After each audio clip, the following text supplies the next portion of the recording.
જય શ્રી કૃષ્ણ, રાધે રાધે. વિષ્ણુ, અહીંયા મેં એક નાનકડી લોટીજી છે, જેટલે કે મેં એને જલ લીધું છે. તો આપ જો વધારે પ્રમાણમાં સિદ્ધ કરવું હોય સિદ્ધ કરી શકો છો. એ નાનકડું એટલે એક નાનો ગ્લાસ જેટલું જલ છે. સાથે મિશ્રી છે, આ એટલે ખાંડેલી મિશ્રી છે, કારણ કે આખી મિશ્રી જલ્દી ઓગળે નહીં, તો આપણે ખાંડેલી મિશ્રી લઈ લઈએ, કાં તો ભૂકો કરેલી મિશ્રી લઈ લઈએ.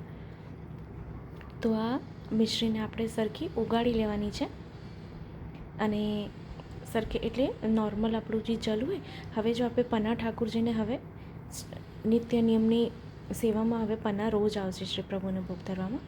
તો પન્નામાં આપણે મિશ્રીનો પન્નો, મોગરાનો પન્નો, ગુલાબનો પન્નો, કેરીનો પન્નો, વરિયાળીનો પન્નો, બધા પન્ના આવે છે પ્રભુને અત્યારે.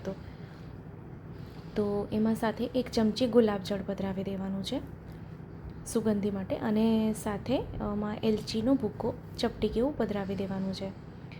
તો આપણે આ મિશ્રીનો પન્નો ખૂબ સુંદર રીતે, હવે જો ઘણા એવું કહે છે કે દૂધઘરની સેવા હોય તો પન્ના ધરાય, તો મેં હા, પન્ના ઠાકુરજીને પન્નું ધરાય. એ છતાં બી જો આપનું મન ના માનતું હોય તો આપણને નારિયેળના જલમાં પન્ના સિદ્ધ કરી શકો છો, અથવા તો ગુલાબ જળમાં કરી શકો છો. તો મેં પન્નો સુંદર સિદ્ધ થઈ ગયો, પછી એને લોટીજીમાં ગાળી લીધું છે.